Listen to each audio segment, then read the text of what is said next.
Hi, everyone. I'm Whitney, and my co host Joe is actually sadly not here with us tonight. He is sick, so he is upstairs sleeping. So it's just going to be me tonight. But I'm really excited to be here with you guys. We have a really, really great episode that's going to be going tonight. So I'm ready for it. But first, we need to talk about next week's episode. If you are new to our podcast, basically what happens here is there's four stories that we talk about. They're crazy stories we find on the internet. We discuss them, we talk about all the drama, what we would do if they're the asshole, all the things.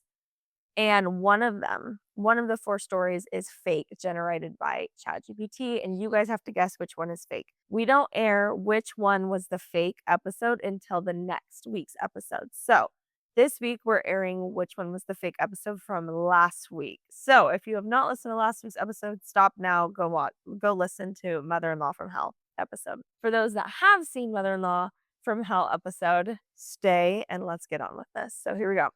So the four stories from last week's episode, Mother-in-Law from Hell, was my monster-in-law used our miscarriage to make herself the victim. Fiance thinks I'm overreacting. Story number two. My mother-in-law surprised us by painting our kitchen while house sitting. Now she's furious we hate it. Story number three.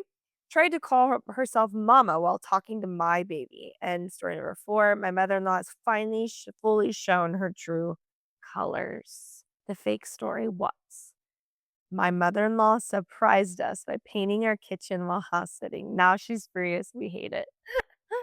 Oh, I am so thankful that one was the fake because I would lose my crap if I had just like renovated my kitchen the way I liked it, painted the cabinets, and then I come home from our anniversary trip and the cabinets are painted, the kitchen's renovated, there's new backsplash, there's an ugly painting on the wall. Like I would I would die. That would be terrible. So that is the fake story. So no more anxiety on that story, but get ready because there might be some anxiety with this story or this episode, I should say. It's gonna get wild. So this week's episode is When Instinct Saved Me. So these are stories where trusting a gut feeling meant survival. These are good. So we're going to start off with the first story. We're going to get right into it. Are you ready? So this is titled Random Voice May Have Saved My Life, and this is on our Unexplained. 25F from Australia here. Something happened 10 years ago and I still can't explain it. I walked home from school every day, same route for 3 years. It was a 2-hour walk. My only parent did night shift, so she had to sleep and I was too poor to afford the bus. A street I walked down was a very busy road. Four lanes of traffic on each side, and there was a grass strip in the middle separating them. And this road was busy because of parents picking up their kids from school and parents finishing work. So the only way to cross this road is to walk 3 minutes up the road to a crosswalk. I walked home with my friend every day. We lived close, and this girl was my best friend. We basically lived with each other. Okay, now to the unexplainable thing. When walking this street, my brain just started yelling at me, cross the road now. After a minute, I couldn't stand it and decided to cross the road. My friend was really confused and tried to stop me because of how weird the situation was. There was no way I was getting across four lanes of traffic and then another four lanes. She was in a rush that day, so she eventually had to keep walking without me.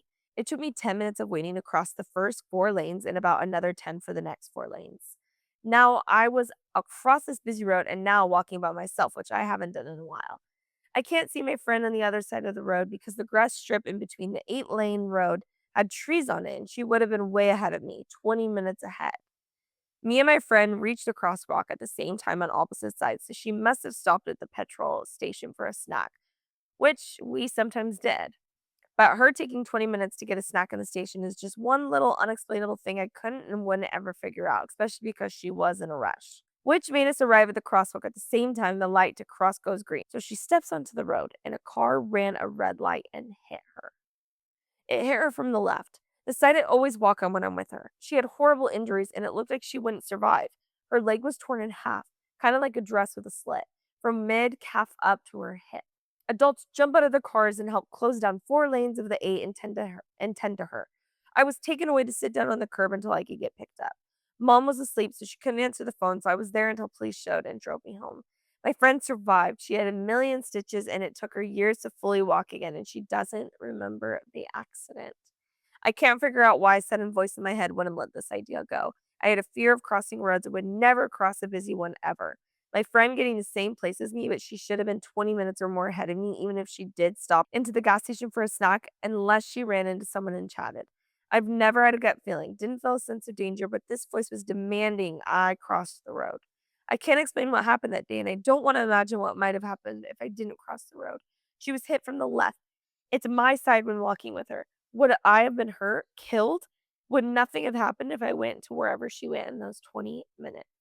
That's crazy. I feel like I can relate to, like, to an extent on these experiences, like, there's times where I do have that, like, feeling or thought come in my mind, and it just, like, will not leave, and it, like, freaks me out to where I have to listen to my gut, like, I have to listen to whatever's telling me that you need to do X, Y, and Z. So I have a story for you guys. So, I don't know, we'll say when I was, like, 9 or 10, me and my best friend went to a public pool, and my brother actually was a lifeguard at this public pool. We were swimming and blah, blah, blah, and there was these boys, they were like 12, 13, and they were, like, kind of flirting with us, and we were younger, and so I, like, couldn't believe that they were, like, talking to us, and obviously I was getting all giddy and, like, excited about it. So we're talking to them and kinda, like, we were kinda, like, not, like, following them, but whenever we would see them, we kinda, like, stuck around a little longer because we thought they were cute or whatever. I didn't have any bad feelings and nothing like that, like, I was actually, like, interested, and then me and my friend went to get a snack, and at this, like, snack station, you kind of are, like, set up in a corner, so the people that were swimming or adults or anywhere like that, there was no view of us at that point because we were stuck in a corner, there was a brick wall covering us from everyone else, and there's only one way in, one way out.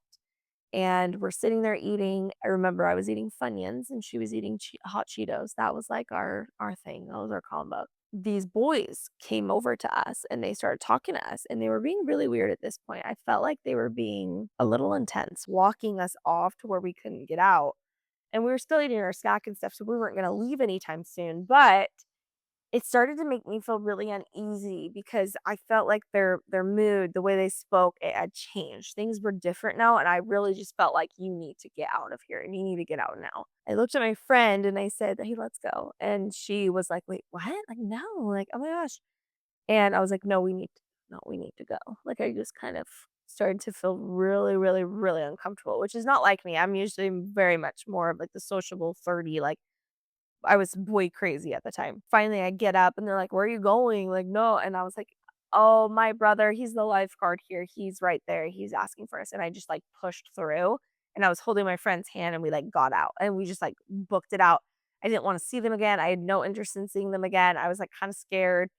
And eventually we, like, steered clear of them. I didn't see them again the rest of the time we were swimming at the pool. And my memory is a little foggy with all of it, so I won't be able to give you guys details of everything that transpired. But when we were leaving, basically the pool got closed down. Like, everyone was needing to, like, leave because there was, like, an accident that happened. And so everyone was, like, evacuating the pool and, like, no one really knew what was going on. But as we were going out and at this time, my mom was actually, like, there to pick us up, so it, like, worked out timing-wise that we were, like, already ready to go. But we were walking out, and I see police cars literally everywhere, and I'm like, "What the heck is going on?" And my mom's like, "What's going on?" And I look, and I literally see the boy, one of the boys of the 3 kids or 3 or 4 kids, and his head is down onto this squad car, and he's getting arrested. And I just, like, look at him, and I'm like, "Oh my gosh." Okay, so then we got in our car and we drove away, and then we saw a helicopter. So that's all I really knew at that point. So basically, my brother, he's a lifeguard at the pool, and so he was able to find out what happened. But basically, I believe it was in the front of the building. The kids had gotten a little girl that was around my age, and they put a knife to her throat, and the dad saw it, and he grabbed there were, like, huge, big rock, like, boulders, like, rocks, like, river rocks in front of the public pool, and he grabbed one of them and just started literally hitting the crap out of one of the boys' heads, just smashing and smashing, and they called the cops, everyone was screaming, there was craziness happening. One of the boys took off, and that's apparently what the helicopter was for, is they were searching for that kid, one of the boys that put a knife to her throat, and then the other one got arrested and caught, and then the other one was injured and probably got taken off to a freaking hospital or something. and the dad also got arrested. So crazy, crazy, crazy. Like that could have been me or my friend. And yeah, so anyways, just listen to your gut, listen to your instinct. If something is telling you it's off and you need to go or whatever it may be, there's a reason why. And if there wasn't anything, at least you listened and you're good. You know what I mean? Okay. Here's story number 2. The anniversary camping trip. I don't think I'll ever forget the night my gut told me something was wrong, and I wish I would have listened sooner. For our 1 year anniversary, my husband and I decided to go camping.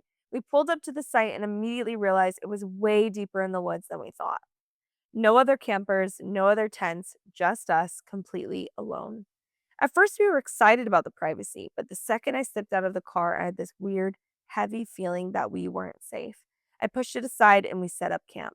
The whole time, neither of us talked much. It was like we were both in our own heads, trying not to admit how it felt. When night finally came, I thought crawling into the tent would make me feel better. Instead, the darkness made everything worse. Around 2 a.m., I whispered, "Are you awake?" My husband immediately told me to be quiet. That's when I knew he heard it too, the crunch of footsteps outside. Eventually, he grabbed the flashlight, unzipped the tent just enough, and flashed it around the trees. Nothing. But he didn't step outside since we didn't have a weapon or bear spray. We laid there stiff and silent until the first sign of morning light. As soon as the sun came up, we threw on our shoes, ran to the car, and sat there for a minute, just scanning the area. No people, no animals, nothing. Eventually, we worked up the nerve to go back to the tent to break everything down. That's when we saw it, a half smoked cigarette butt sitting right next to our fire pit. Neither of us smoked. We packed up immediately, got the hell out of there, and will never go back. My only regret is not listening to my instincts sooner. That would scare the hell out of me. I can't even imagine going camping and you're being hunted by a human than, like, rather a bear. Like, that I can't. I I can't. I can't deal with that, okay? That is so scary. I have been to a campsite where I went in and I felt uneasy when we got there. Like, this story I can kinda relate to, and it's actually really funny because ours was not a man like this story, but ours was a skunk. We were sitting at the fire pit roasting, starburst. Have you guys ever done that? It's so good. Oh my gosh, roast starburst the next time you go camping. We heard, like, rustling, like, we heard footsteps, and we were like, "Oh my gosh, like, there's an effing bear next to us." So my husband, like we, like, got all quiet, and we're, like, wide-eyed, freaking out, and my husband just, like, flashes the light where it was the sound was coming from, and boom, skunk. It was the fattest, nastiest skunk, and I was like, "Holy shit, a skunk?"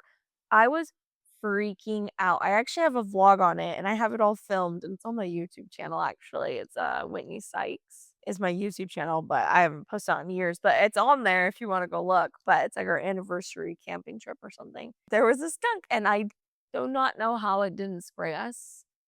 It was eating my dog's dog food. We literally my dog didn't finish her bowl, and so there was still dog food in it, and we didn't know that.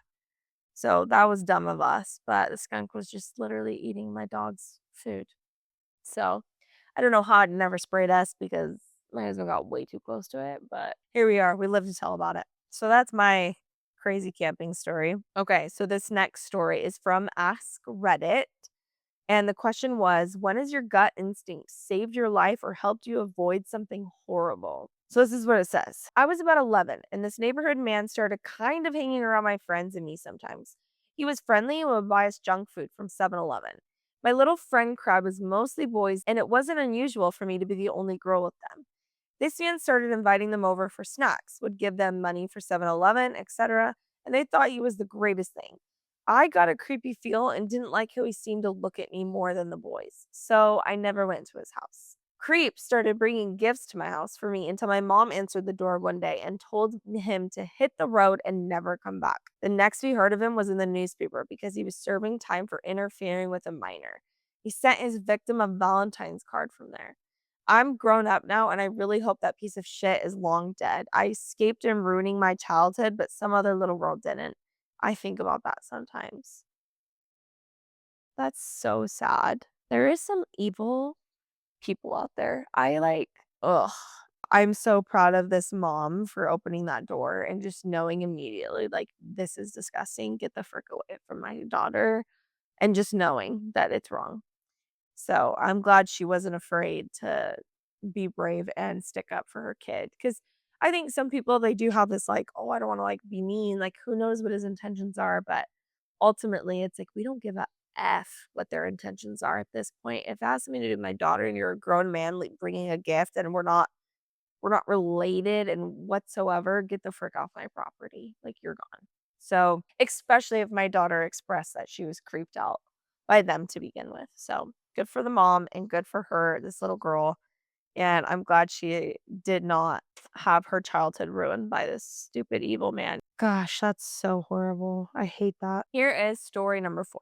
This is from Gothic LG. I'd asked for days off to see The Dark Knight in theaters. I had the seniority at my retail job to get the days off and asked 3 weeks in advance for the days. The scheduling manager hated me and didn't give me the days off. I'd really wanted to say F it and go anyway and just go to work on 4 hours or less of sleep. The day rolled around and my gut instinct told me to just go to bed and to see the movie the next week. Had I gone that night, I would have been in the Aurora theater James Holmes had been in. I'd had 3 friends in the theater that all lived, but multiple coworkers lost friends or family. My dad heard the news break when it happened. He worked nights out of his truck and heard it on the radio. I called my mom frantic to check I was in bed and hadn't gone to the theater since he knew I loved Batman and wouldn't shut up about the movie. I'm glad I went to bed. I saw the movie when it was released to DVD. I couldn't bring myself to see it in a theater. I'm really glad that they listened to their instinct. I'm really glad that they decided to go back to bed and to choose to see this movie another day. It's just so wild to me. Like you hear about like 9/11 stories where like I was supposed to work that day and I was sick or I got into an accident or whatever, like these things that happen that it's wild to me. Like life is so fragile and like every choice you make, it all like intertwines. I am really glad that Gothic LG did not go to the theater that day. And some of these stories are absolutely heartbreaking and some of them are a little more lighthearted, but ultimately this episode is about when instincts saved me. So it's up to you guys to find out which one was the fake. So start thinking about it. And then next week we will air which one was the fake. So I'm excited for you guys to find out which one that was. Stay safe out there, guys. Listen to your instincts. Know that Joe and I absolutely love you guys and appreciate you. And thank you for all of your support. Subscribe to our YouTube, follow us on Instagram and TikTok and Facebook. We're on all the platforms. We love hearing from you guys. If you guys have any funny stories or crazy stories or dramatic stories or anything am I the asshole type of stories that you guys want to share with us, email us at internetfrenzy@gmail.com. We would love to share your stories. Now, if you guys like any of these stores and products, we want to save you guys some money. So listen up here. If you love Bucked Up, that's like the pre-workout, they're the best. It's my favorite pre-workout of all time. Use our code Frenzy20 for 20% off of your entire order. If you love Better Days, I love their Better Greens. Use our code Internet Frenzy 10 for 10% off. The one and only Chomps, use our code Internet Frenzy in all caps for 15% off. Just Ingredients, the code is Internet Frenzy 10 for 10% off. And all of these codes are in all caps, by the way. So and then Smoothie Box, Internet Frenzy 25 for 25% off. And you also could go to our Amazon storefront at any time, and that is Internet Frenzy storefront. So, well, stay tuned for next week. Thank you guys for being here, and we'll catch you next time. Internet Frenzy on 3. 1, 2, 3. Internet Frenzy, trust your instincts. It'll save you. Okay, bye. Internet frenzy, electric love so trendy. Bytes and bits we're blending. One click, no pretending.